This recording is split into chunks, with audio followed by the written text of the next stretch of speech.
is when you're looking at pictures and you want a picture of a superhero. If you're an artist, you don't have to wait to have somebody else do it for you. You just pick up a pencil and paper and draw what you want to draw. And I am a caricaturist by trade, but I do everything from comic book artwork to graphic design, web design. But my passion is drawing people. I've been drawing since I was 3. So 35 years, 36 years as the last Thursday. And over the years, 12 years ago I was at another job and I was bored. So I took out my license and drew a picture of myself. And it was horrible. Yeah, but I had something to do. So a couple people saw me doing that and said, how much for you to do that for me? And consequently it turned into a business. Then I went to a comic book show and I was selling cards and comics and toys, and I was getting no customers. So again, got bored, took out my license again, started drawing a full-figured picture of myself as a superhero, and then all of a sudden I had a huge crowd, and for the rest of the day, for $5 a person, I was drawing full-color caricature superhero pictures of people. Wow. And I suppose you had to do that kind of quickly. No, they didn't mind standing there waiting for 20, 25 minutes, and at the time I wasn't really adept at doing it fast, I was just adept at doing it well. So, and for the price, they couldn't beat it. For $5, it was an 8x10 full color. So, yeah, that's a bargain. Yeah, definitely a bargain. Yeah. So, do you still do that type of thing? Do you go to the art fairs and do caricatures? Absolutely. I go to shows, businesses, parties, events. Wherever people would like caricatures drawn, I can go and do them. Right now, as I said, I'm working on my full-length comic book. And other than that, just trying to promote Sketch Jam Studios and my own caricature business, Hamiltoons, especially around the Worcester area, and trying to get businesses, high schools, libraries. I do tend to go to libraries and give seminars on how to draw and how to do caricatures, how to do comics, the history of comic books, which I've done over the years as well. Oh, so that's great. You do a full-service business then. Absolutely. So you're selling your own stuff and you're helping the next generation of artists come up. Great.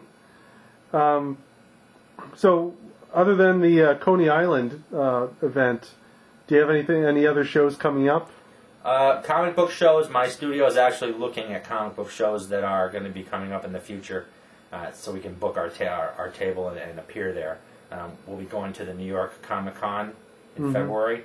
That's just as visitors, but I'm sure we'll bring plenty of artwork and books and business cards to promote ourselves. That was your Christmas card? That was me as Mr. Incredible. My wife is Elastigirl. And then the top here had I photoshopped a bag of presents. For fun, I actually have a sketch jam that we do at That's Entertainment once a month. Oh, okay. It's usually the last Saturday of the month. I host it, and what we do is write down little pieces of paper, little sample ideas. And then we throw them in a box, and we pick out a random idea, and people draw that in their style. And we eat and kind of just shoot the breeze and draw. It's just kind of a fun thing to hang out with other artists and talk.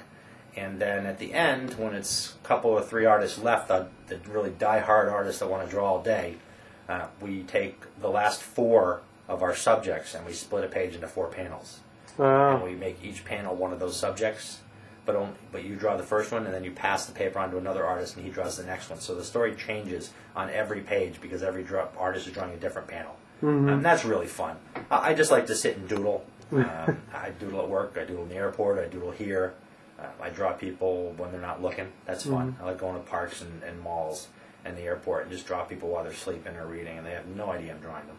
And then when I'm done, I walk up and show it to them because, I figure if I'm going to spend half an hour looking at them, they should know what I'm doing. So, do you ever get any sort of hot water about that? Like, that's creeping me out, man. I've had one guy that kept looking up at me with kind of a dirty look, and he didn't look real happy that I kept looking at him. So I put on my sunglasses, and it's really hard to draw with sunglasses on, but I did it. And then when I was done, I walked over and showed it to him, and he laughed. So if he had known what I was doing, I'm sure he wouldn't have been quite as suspicious. But once he found out, he enjoyed it. I always love getting sketches from other artists, and I'm always in awe of other artists' talent. And like any artist, I'm not conceited about my artwork. I actually always think I can do better. And I look at my artwork and look at somebody else's and say, oh, mine's pretty bad compared to theirs. But then again, there are people that look at my artwork and say, oh my God, how do you do that? And it's just kind of a good feeling to know that other people enjoy my artwork like I enjoy theirs.